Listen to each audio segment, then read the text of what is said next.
Hey everybody, it's the Urban Nerd here. Today I'd like to do something a little different. I don't normally post commentary content at all. I rarely do YouTube, but this is just something I want to talk about from the bottom of my heart, and it's DoorDash. I'm gonna close my laptop because I got Discord. I don't want you got some random people seeing the people I have in Discord. Anyway, so I'm basically talking. I was watching a few of these videos about how I made $1,000 a week with DoorDash. I made $700 a day doing DoorDash. It's the perfect side hustle. All these things. I'm basically going to point out some human errors in some of those videos that I saw in regards to how there's tricks that you can manipulate the algorithm for DoorDash and all this shit. Alright? So the first major thing that I want to really point out is the difference between bicycle and cars. Now people don't really see extreme amounts of differences between those two vehicles, but when you think about the difference between a bicycle and a car, it's pretty much uncanny as to what the differences are. The major difference is that if you're in a car, you can take DoorDash orders. I'm from New York, so I'm going to use New York as an example, between two boroughs, counties, or provinces, depending on where you're from, and you can basically deliver it faster and longer distances. While a bike is better suited for like within a certain area zone or mileage of the area which you're picking up the orders from. So let me wrap this up in a nutshell. For longevity orders, cars, without a doubt. For short-term orders, bicycles. Just bicycles. Okay.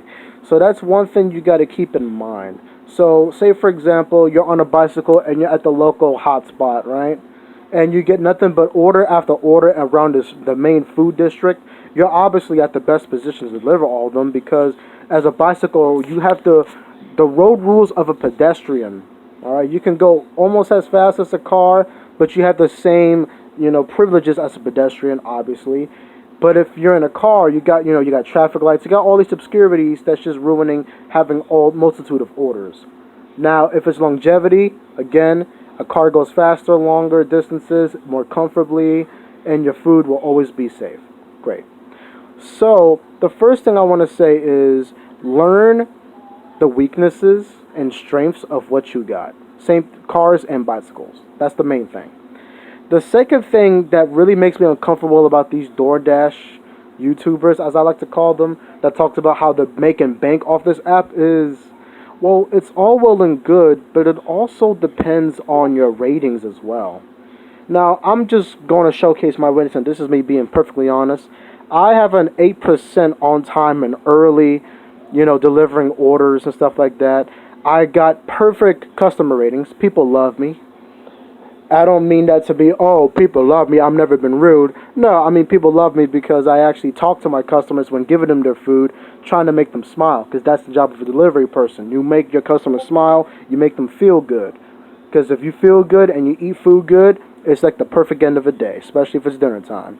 I never given up on any delivery. I take any challenge. Rain or snow, I will pedal from one half of the Bronx, where I'm from, to the other half of the Bronx. I don't care I don't care where I go. I don't care how far in the Bronx it is.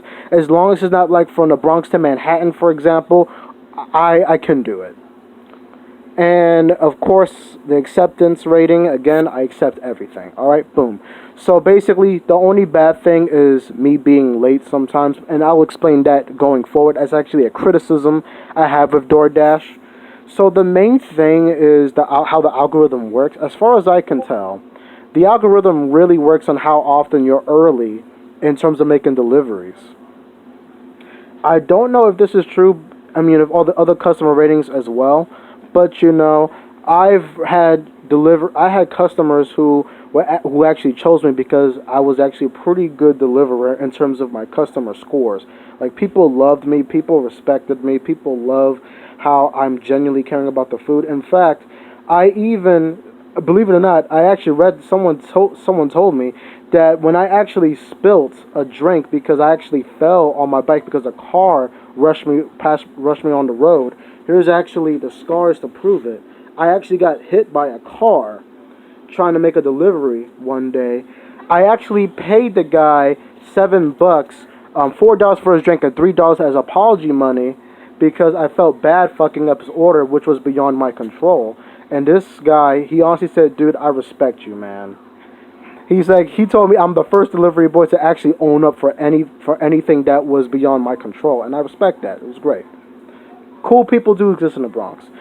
So, long story short, what I'm really trying to say is it also depends on how frequently you get orders. And no, I'm not going to be like, oh, but what if you get only $7 in 8 hours? It doesn't matter. If you get like 10 $7 orders, 7 times 10 equals 70. If you can do all that shit within an hour or two, you'll get $70 easily. Okay? So that's one thing. The second thing is the location of these deliverers on the YouTube channels.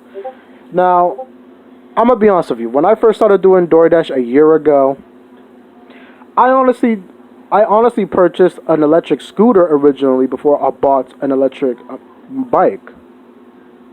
And I was watching a bunch of videos about how I can make money quick and stuff like that. And I tried all of their techniques in my city. And guess how much I made on my very first week of DoorDash following their techniques? You ready? I crap you not, I only made $42. I'm not even kidding. And this was me with a fully charged electric scooter going around the place. Now granted, it's an electric scooter which is on a battery life, so obviously it's going to die down pretty quickly. But given the distances that some of them even travels, I can say that my electric scooter could actually do at least a good segment of what they do at the same amount of time. But as I looked at their YouTube channels, they've made 4 times the amount I've made. And this is, the first week. I had zero everything because I was pretty much a clean slate. So, respectfully, I continued doing this for a month. And it was the same thing, like 50 to 60, even when I was on time and everything. I remember I had a 72 on-time score. It was the same thing. And it was because of how New York City works. And this was me dashing in Manhattan, which is the city hub. So, logically, you expect that to be the busiest part. Guess I was wrong. So this is before the updates and everything on the peak pays and everything like that. But this is just me talking about that. So, realistically speaking, even if you were to bust your ass making every delivery without the peak pays after the update, you could potentially make $50 a day, maybe even more if you're lucky.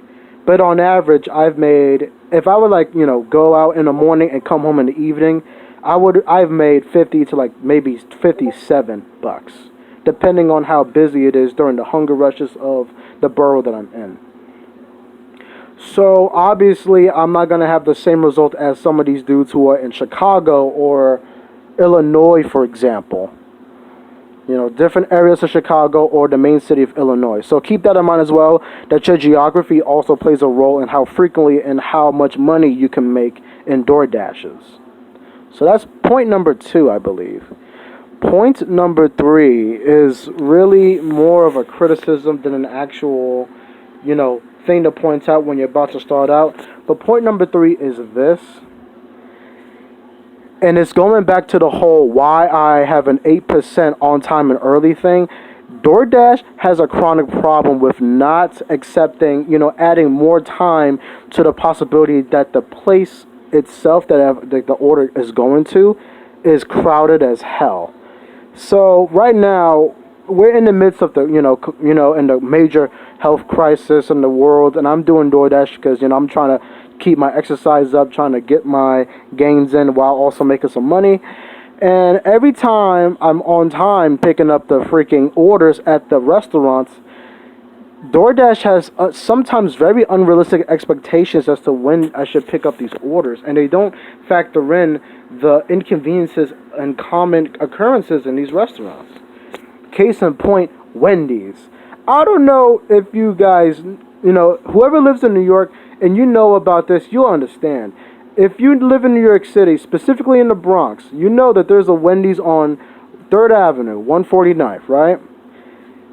I've had orders, 5 orders on one day at that same Wendy's, and each and every one of them, I had to stand online and place the order manually. There is no, those orders ready for pickup, bullshit. There was nothing like that. I had to order online within a crowded Wendy's with 7 people online in front of me. And DoorDash is like, oh, you got to pick this order up in 2 minutes. So let's say, for example, it's 2:32 right there. I make it there at 2:20, 2:24. By the time I reach the register, it's like 2:33. And by the time I got to pedal to my merchant's house, it's even more excruciating. So by the time I get my order, let's say 5 minutes after the normal initial pickup time, which is 2:32, so it's 2:37. What happens when your customer lives all the way across the borough? We're talking from 3rd Avenue all the way to freaking Woodlawn. Guess what DoorDash tells you? You need to deliver this at 2:40. So you're telling me that on a pedal bike, by the way, on a pedal bike, I have a mountain bike. The e-bike broke because, the battery got messed up. I don't know what the hell happened to it, but it was used anyway. So now I have a pedal bike. So you mean to tell me I just picked up this order at 2:37 and 3rd Avenue, and you want me to pedal all the way to Woodlawn on 2:40? Now, I'm going to do it, but don't you think the time it would take for me to get to Woodlawn, the very last stop on the 4 train if you live in New York, in the Bronx, on a freaking pedal bike from 3rd Avenue? Are you mad? No bullshit. This legit actually happened. I actually had an order that was that far away on a bike. And respecting the philosophy of bikes are great for their provinces and boroughs in this case, I actually took this task. And DoorDash doesn't include inclines or any other of those natural obstacles as well.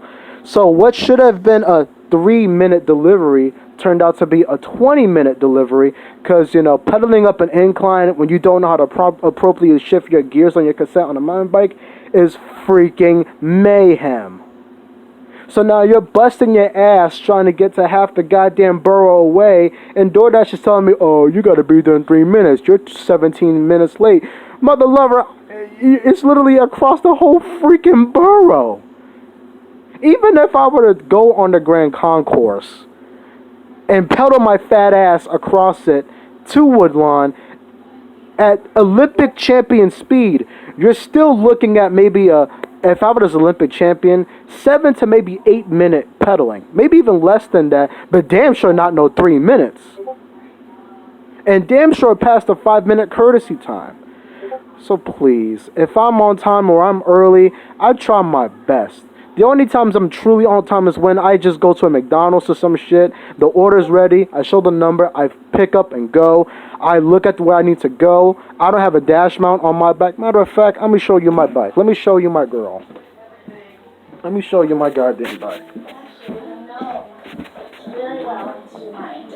For my note, I think I'm going to do a little... I have no dash mount at all. I have no dash mount at all. Mushrooms on the side of the garden. You made meringue. Sorry for the background noise, everybody. But basically, I have no dash mount at all. So I basically have to stop at certain points down the trek, look at my phone, and be like a buffoon trying to find the address. And if you guys, I don't know if Chinese deliverers understand, but oh my god, delivering at a freaking project building is chaos because, there's different addresses that don't make sense in the order you would expect it to. So yeah, DoorDash, that's one big criticism I really have. You gotta have more realistic delivery times. I'm not trying to complain because I'm honestly not trying to complain. This is seriously a huge issue. This happens every time I so much as leave my door with my schedule in time for the Bronx and DoorDash. They expect me to turn a 15-minute trip into a freaking 4-minute trip. And granted, remember, they don't factor in I gotta wait online at the Wendy's. Even if I were to call support and say, hey, you guys should really, add this shit because this is beyond my control, that's basically it. So honestly, and this is my honest opinion, I'm not telling DoorDash to make it so I have like 30 minutes to make every delivery. That's just ridiculous. I understand. I hate waiting for my delivery.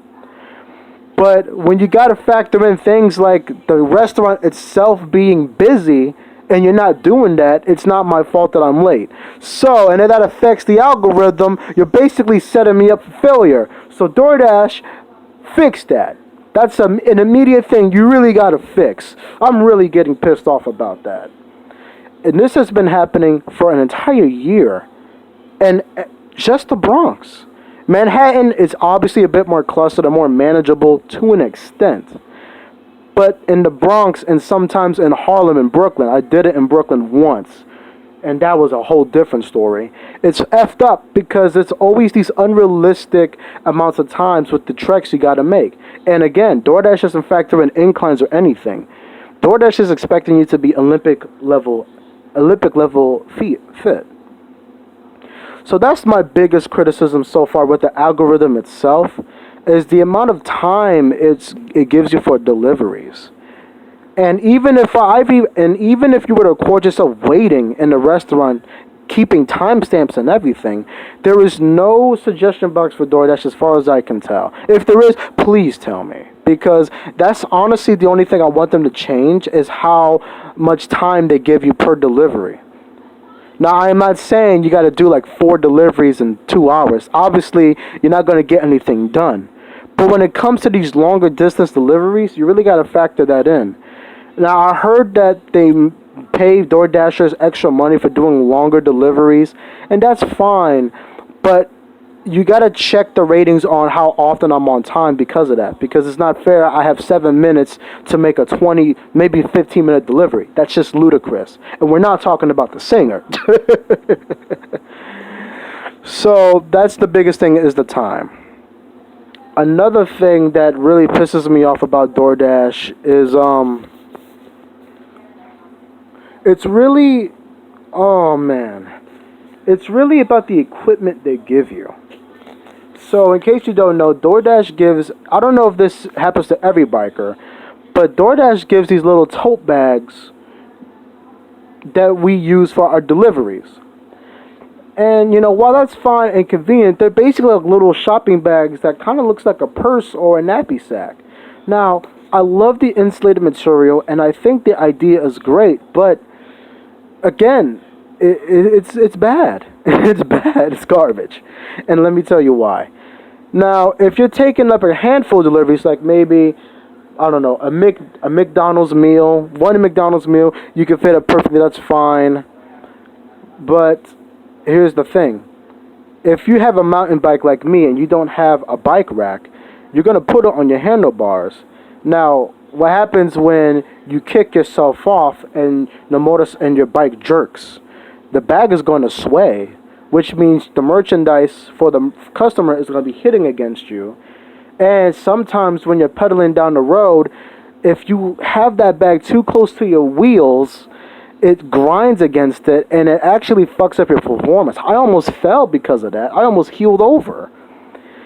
And DoorDash costs a lot of money for these delivery backpacks, which they honestly should be sending for DoorDashers in general. But they're like $55 last time I checked. DoorDash doesn't even send you a phone mount. Now, I'm gonna give you a little bit of backstory. I'm a pretty broke college student. I have no job. I make money mostly by doing some small programming contracts from time to time, but you know, no grant money, not yet. No grant money, nothing like that. I'm basically living off of financial aid and some forms of grants by my academic status, but that's about it. No, I'm living on a gold mine, nothing like that, nothing. I sometimes only have $0 in my bank account. I could barely feed myself, and I have to make what little I have to do. Now, I live with my parents, but I want to be independent, so I want to make my own money. I obviously have very little money to spare on modifications to my bike to further appease my DoorDash employers in terms of having the proper equipment when I'm doing road work. Like I said earlier, I have to check my phone multiple times to see if I'm going in the right direction, if it's a new area in my borough, because I don't have a dash mount. I just don't have the money. I don't even have $20 to my name right now because I have to pay bills amidst this crisis. So yeah, it's challenging. Now, I appreciate hard work, but sometimes it becomes way too challenging.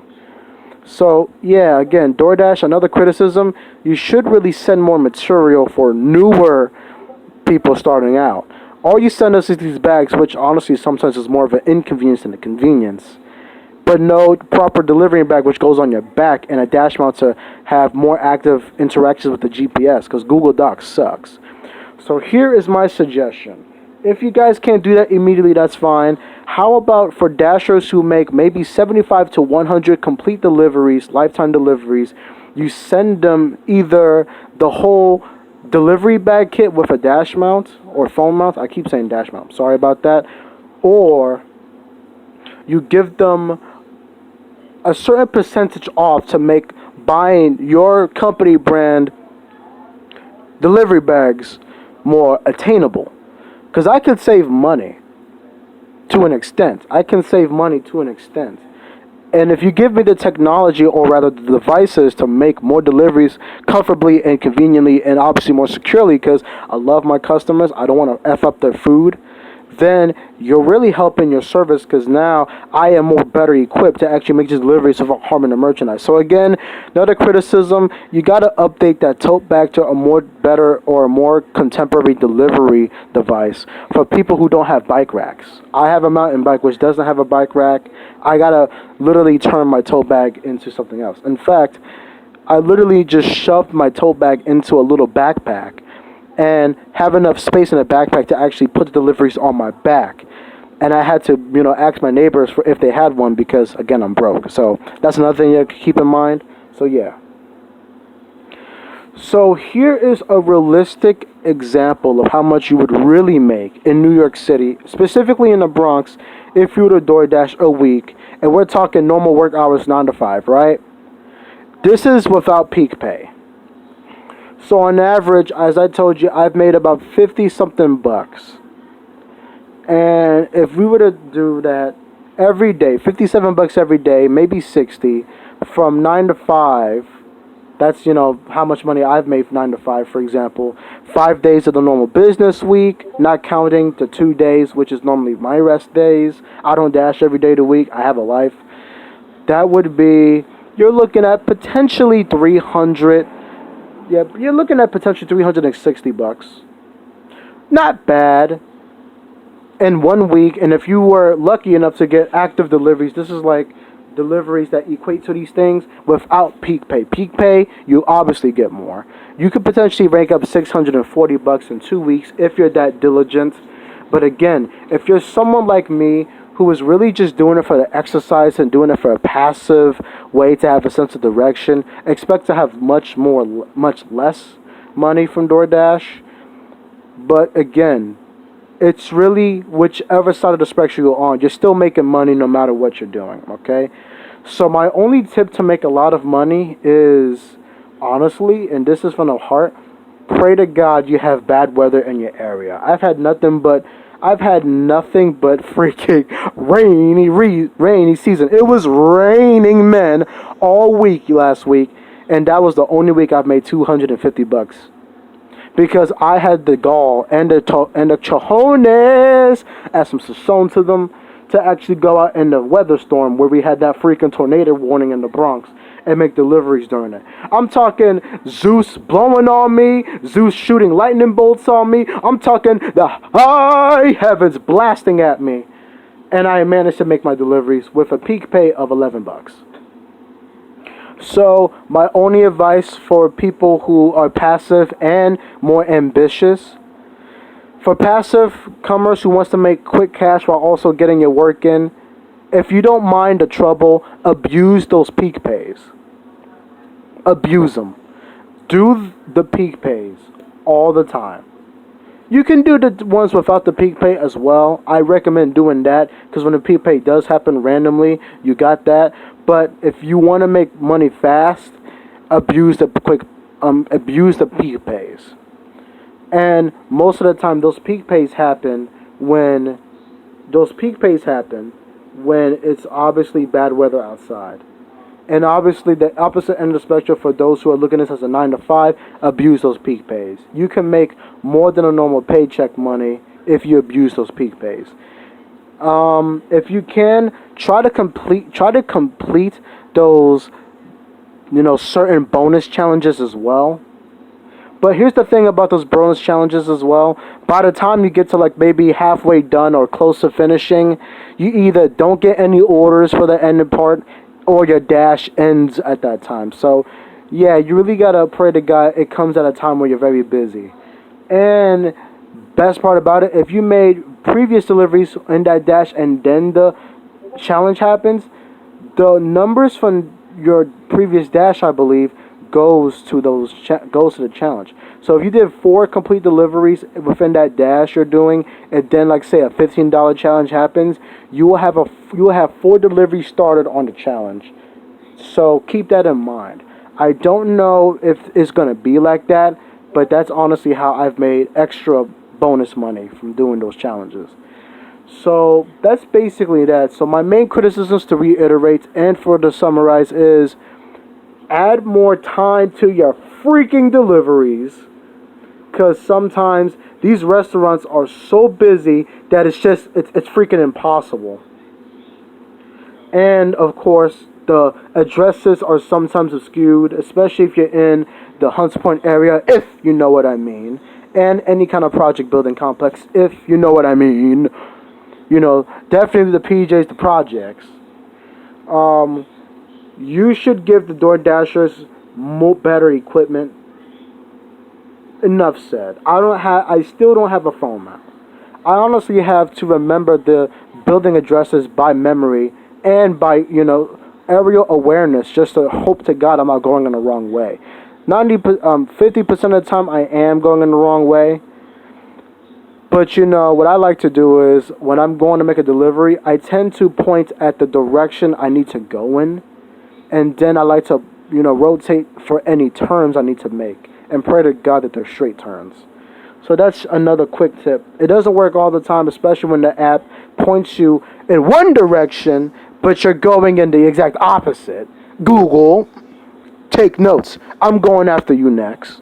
Keep that in mind. And the third one really is abuse those peak pays. Until peak pays are gone, there's really no realistic way that you're going to be making a lot of bank in a short amount of time. Okay?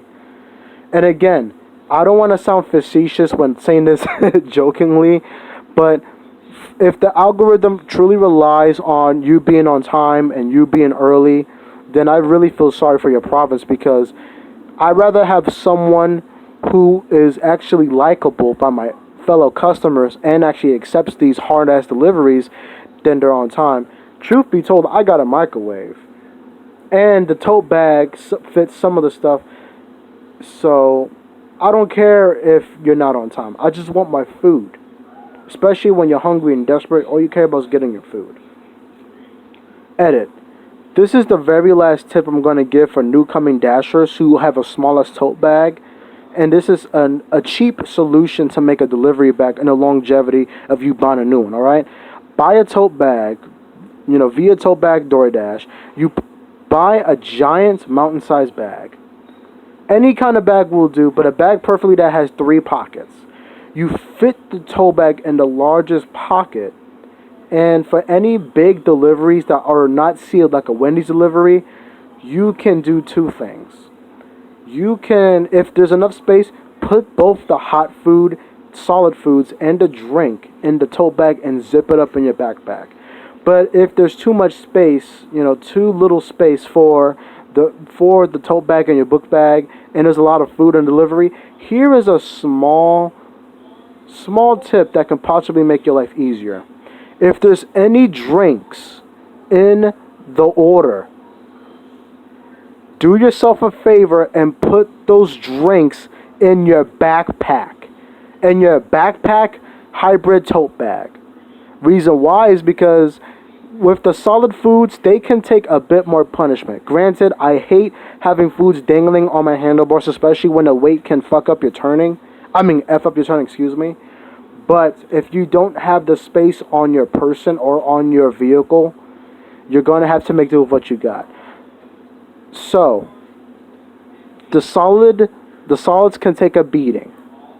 That doesn't mean fling them around like a freaking frisbee. No. I'm going to get to that in a second. But obviously, common sense, you want the soft drinks in the back because any splashes could cost you money. is since they're on your back, they're as stable as your center of gravity because your back doesn't move much, especially your upper back. Honestly, the only thing you need to worry about is when you dismount off your bike and you gotta sway to one side. If there's any room, you want to do it slowly and diligently at the same time, okay? You don't want to be quick and nimble because that can splash the drink and obviously cost you money. Hold on 1 second. Ziggy! Out of underneath my bed, son. That's my doggy. Alright? The last tip I can give you, if you're forced to have any kind of solid foods on your handlebar, is try to keep it as far away from your wheels as possible, while also giving it enough room to actually hang on your handlebar. Take notes from the people who deliver your Chinese food sometimes. They sometimes don't even have a rack, and they have to make do, and everything always ends up in one piece. That's because they're solid foods. Okay? So when you're dashing out there, be safe, wear your face mask, and be awesome. Later. And again, DoorDash, I love you guys. I love how you give me a strong side hustle or passive income. But if you want true active workers in your algorithm and in your system, you really gotta equip them with much more technology than just a hot bag, okay? And you gotta increase these unrealistic expectations of delivery times in certain and different cities. Alright? I'll see you guys soon. Bye-bye.